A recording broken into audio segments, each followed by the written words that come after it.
पार्टियों को इकट्ठा किया था उत्तर प्रदेश में, जी। जब उनको काम दिया गया था उत्तर प्रदेश का, और वो जो 72 सीटें जीती थी वो इसी इंजीनियरिंग का प्लान था। लेकिन मुझे लगता है उस इंजीनियरिंग को या उन लोगों को अपने साथ नहीं रख पाए, उनकी डिमांड्स पूरी नहीं हो पाई या उनको उतनी इंपॉर्टेंस नहीं दे पाए, तो वो छिटक के फिर इधर उधर जाने लगे।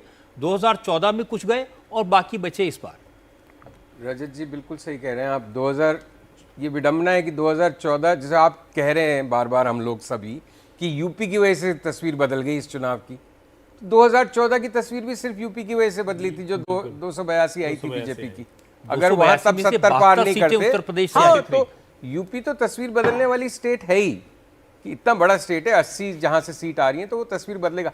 मेरे ख्याल से ये सारी बातें प्रासंगिक हैं, सीटों को गलत social engineering, bad ticket selection, ये फलाना ठिकाना, लेकिन क्या है ना, success is many fathers, failure has none.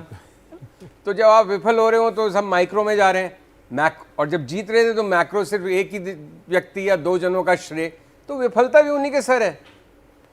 जब जीतने का सारा श्रेय दो ही व्यक्तियों के सर होता है, तो हारने का श्रेय भी उन्हीं पे। भाई उनका जो आखिर में पंडित जी बोले हर्षवर्धन कि सेंटिमेंट, वो तो एक लाइन में निपटा दी सेंटिमेंट की बात, सारा खेल ही सेंटिमेंट का है।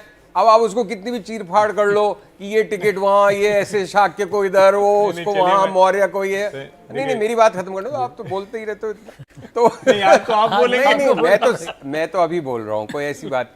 मेरा मानना है कि 2014 में जिस दिन 16 मई 2014 को चुनाव के नतीजे आए थे, तब मैंने कहा था आज देश में पहली बार सत्ता परिवर्तन हुआ है, क्योंकि पहली बार एक नॉन कांग्रेस इथॉस की सरकार पूरी तरह से सत्ता पे काबिज हुई थी अपने मेजॉरिटी से, और आज पूरी तरह से वापस हम बैक टू स्क्वायर वन आ गए हैं, क्योंकि हम वापस से कोalition गवर्नमेंट की पॉलिटिक्स में आ गए हैं।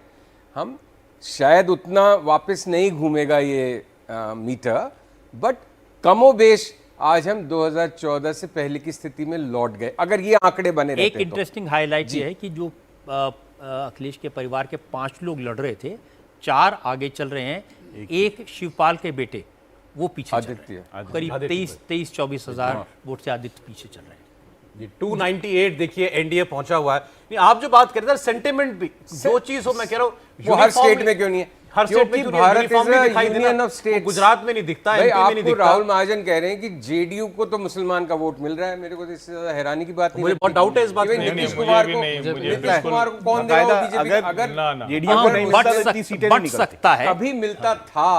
अगर जेडीयू को, देखिए जेडीयू को अगर मुसलमान का वोट नहीं मिलता तो इतनी सीटें जेडीयू की नहीं आती। नहीं, लेकिन अभी मुसलमान वोट मिल रहा होगा, थोड़ा भरोसा कर पाना कठिन है।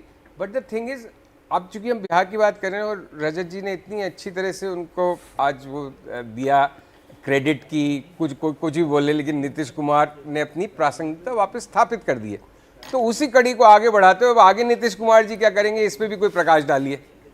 अब ये कठिन है, ये तो अगले गोल चक्कर पे पता चलेगा, क्योंकि और ज्यादा प्रासंगिक तो नहीं बन जाएंगे वो, जो वो हिंट करना चाहते हैं नीतीश कुमार फिर तो नहीं पलटेंगे, बन नहीं सकते ना। और प्रासंगिक बुलवाना हमसे चाह रहे हैं, खुद बोल नहीं, तो इसीलिए तो हमने कहा ना अगले गोल चक्कर पे पता चलेगा। मुझे तो इसका उत्तर नहीं मालूम, मुझे तो किसी को भी नहीं मालूम, किसी को नहीं मालूम है ना, लेकिन ये प्रश्न तो खड़ा जेन्युइन है ना आज। तो ये तो टीडीपी के लिए भी प्रश्न हो सकता है, वो पलटेंगे कि नहीं पलटेंगे, तो ये तो किसी के लिए भी प्रश्न हो सकता है ना। मुझे लग रहा है सर, ये जो परिणाम आ रहा है इसका भारतीय जनता पार्टी के संगठन में जरूर असर दिखेगा। मतलब मुझे लग रहा है कि बड़े निर्णय पार्टी के संगठन में सर्जरी होगी।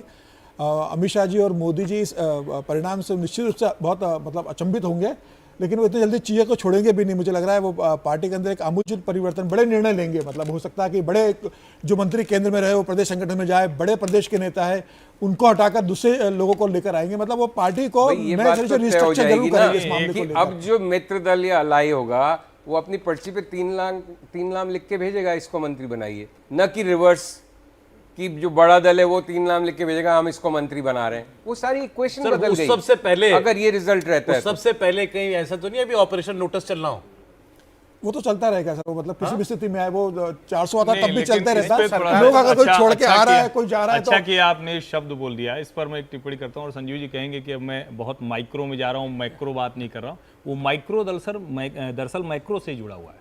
एक सीट है मऊ की घोसी विधानसभा, दारा सिंह चौहान को भारतीय जनता पार्टी अपने यहाँ लेकर आती है और अपने मोर्चे का राष्ट्रीय अध्यक्ष बना देती है।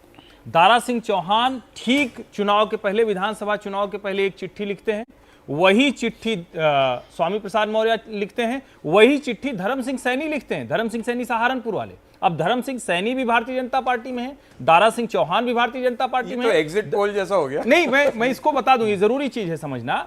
सब एक वो ही बात दारा कह रहे सिंह हैं। चौहान जब आप ढेर सारे लोगों को गालियां दे रहे थे, और सुधाकर सिंह जिस कॉन्स्टिट्यूंसी में राजपूत वोट है ही नहीं, वो सुधाकर सिंह वहां से जीत जाते हैं। क्यों? क्योंकि दारा सिंह चौहान, उसको आप ऑपरेशन लोटस मान लीजिए या मान लीजिए कि फिर से लौटा लिया। और ऐसे ही ओम प्रकाश राजभर, जब आप अलग अलग समाज के लोगों को गाली दे के बैठे हुए हैं, अंतिम में आप चाहे पैर पड़ रहे हो, चाहे आप हाथ जोड़ रहे हो, वो छोटी छोटी चीजें ही बड़ी बनती हैं, जिसको हम राजनीति में कहते हैं कि नहीं ठीक है, ये अभी नहीं दिख रही है। तो आप जो कह रहे हैं वो एकदम, मैं भी वही बात कह रहा हूं, लेकिन माइक्रो जब देखेंगे तभी समझ में आया कि माइक्रो इतना गड़बड़ हो महाराष्ट्र गया। के एक बड़े नेता आजकल दिल्ली में है भारतीय जनता पार्टी के, उनसे मैं अभी मिला था चुनाव के पहले। तो मैंने पूछा भाई साहब अब भर्ती बंद हो जाएगी कि नहीं दूसरे पार्टी को, कि चलता रहेगा? तो बोले वो तो कंटिन्यूस प्रोसेस है, वो लगातार चलती रहेगी हमारी।